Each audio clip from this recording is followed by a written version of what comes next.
नमस्कार दोस्तों, आउ एक दमदार वीडियो को आपण को स्वागत। जदि आपण पाखरे किछि लमसम अमाउंट अछि आउ आपण चाहूचंती कोनोसी भल म्यूचुअल फंड रे इन्वेस्टमेंट करिबा पई, ताहले आपण पई गोटे भल समय आसीछि इन्वेस्टमेंट करिबा पई।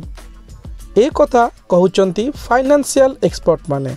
काहे कि ए कथा कहउचंती आमे जानिबा संपूर्ण तथ्य एही वीडियो माध्यम रे।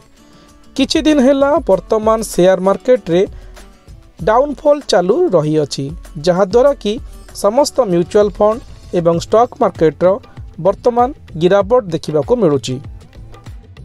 एही डाउनफॉल समय रे एक्सपर्ट को अनुसार एबे ही सठिक समय रहिछि इन्वेस्टमेंट करिवार, जोथिरे कि आपण को अधिका रिटर्न मिलिबार चांसेस बहुत बढ़ी जाय थाए। हेले किपरि आमे समस्त तथ्य जानिबा एही वीडियो माध्यम रे।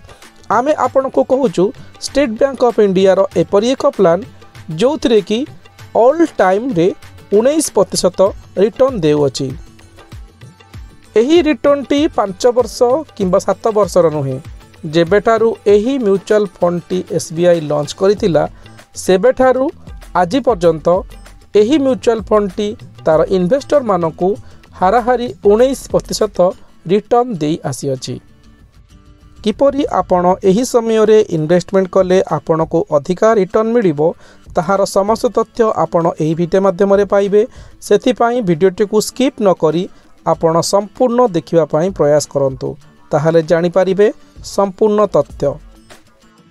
जदि आपण जणे बिगनर माने नुआ करी म्यूचुअल फंड रे इन्वेस्टमेंट करिबा पई चाहूचंती आउ आपण का पाखरे किछि बड़ लमसम अमाउंट अछि, जहार सठिक समय एबे आसीछि इन्वेस्टमेंट करिवार। हेले एहा किपरि संभव?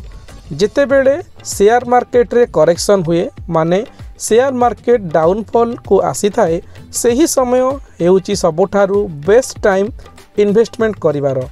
काहेकि ना सेही समय रे गोटे स्टॉक रो प्राइस किमा गोटे म्यूचुअल फंड रो प्राइस तार सर्वनिम्न स्तर को आसी थाए, जहा द्वारा कि आपण को एथिरे अधिक रिटर्न मिलिबार चांसेस बहुत गुणरे बढ़ी जाए। हेले किपरि आसंतु बुझिबा उदाहरण सहित। वर्तमान आमे एक स्टॉक को चॉइस कले। म्यूचुअल फंड रे तो बहुत गिरावट देखिबा को मिली न थाए, किंतु आमे सेति पई शेयर मार्केट रे गोटे स्टॉक को उदाहरण स्वरूप रे नेउचे।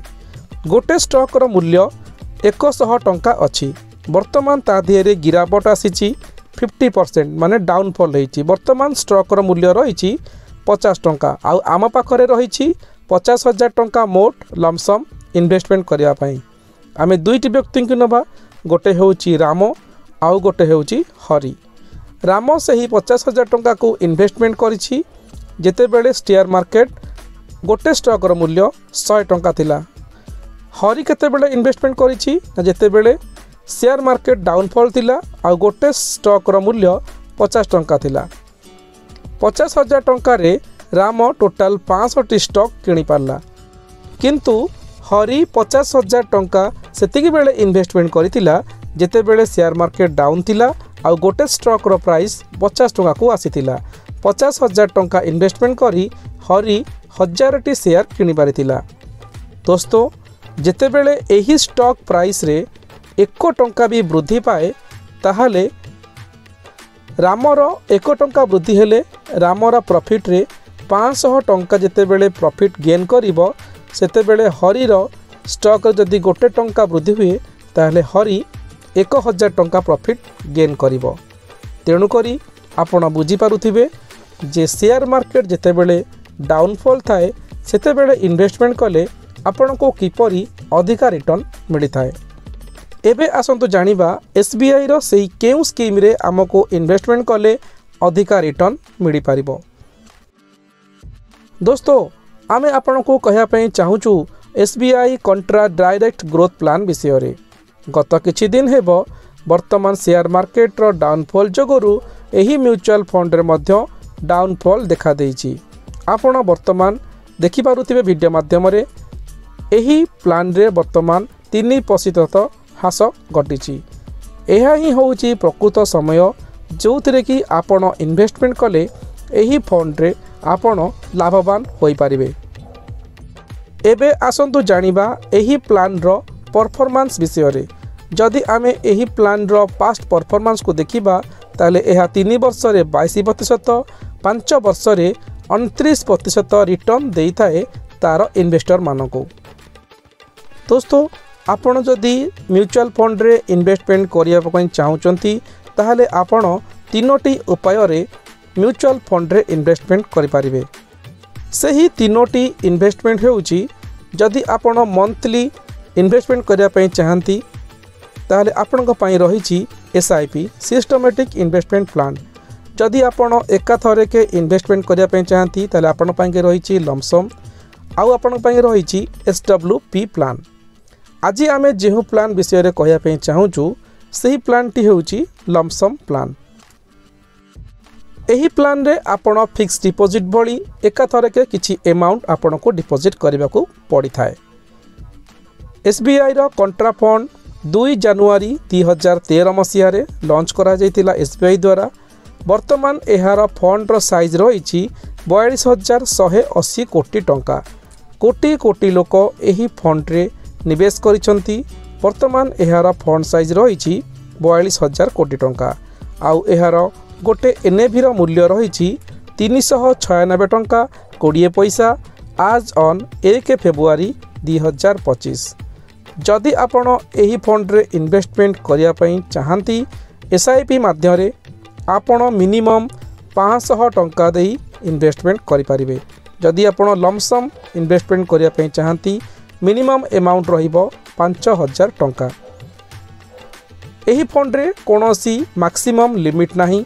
आपण SIP रे 2000 3000 5000 टंका पर्यंत करि परिबे। लमसम रे भी आपण जेते चाहिबे सेते टंका इन्वेस्टमेंट करि परिबे। एबे आसंतु जिबा वीडियो रो मेन मुद्दा को जे आमे जदि 50,000 टंका लमसम इन्वेस्टमेंट करूचे एही प्लान रे ताहले आमको केते टंका मिलिबो। वीडियोटी को आमे आपण को केवल एजुकेशनल पर्पस हिसाब रे देखौछु। एथिरे कोनोसी ब्रांड रो प्रमोशन करूना हूँ। आपण चाहिले निज फाइनेंशियल एक्सपर्ट रो एडवाइस नै अन्य म्यूचुअल फंड रे इन्वेस्टमेंट करि परिबे। दोस्तों एही फंड रे आमे लमसम 50,000 टंका इन्वेस्टमेंट करूचे। एही फंड टी 5 वर्ष रे हाराहारी 30% रिटर्न देउची। जदि आमे एहार एनुअल एक्सपेक्टेड रिटर्न को 19% धरिकी भी चालू ताहले आमको 10 वर्ष रे रिटर्न मिलिबो 2,34,734 टंका। आउ आमर रिटर्न इन्वेस्टमेंट मिसी आमको टोटाल मिलिबो 2,84,734 टंका। आमे जदि एही फंड को 20 वर्ष पर्यंत एही स्कीम रे इन्वेस्टमेंट करि रखू ताहले आमको रिटर्न मिलिबो 15,71,471 टंका। आउ आमर इन्वेस्टमेंट मिसी आमको गेन हबो 16,21,471 टंका।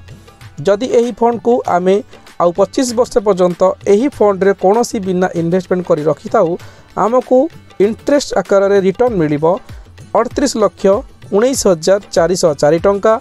आमर फंड रिटर्न मिसिकी टोटाल आमको मिलिबो 38,69,404 टंका। जदि आमे एही फंड को 30 वर्ष पर्यंत इन्वेस्टमेंट करि रखू ताले आमको टोटाल मिलिबो रिटर्न 91,23,766 टंका 19% रेट ऑफ इंटरेस्ट हिसाब रे। आमर इन्वेस्टमेंट रिटर्न मिसी आमको मिलिबो 92,33,766 टंका। जदि आपण एही फंड को आउ 5 वर्ष समय दियंती ताहले एही फंड आपण को रिटर्न देबो 2,19,85,030 टंका।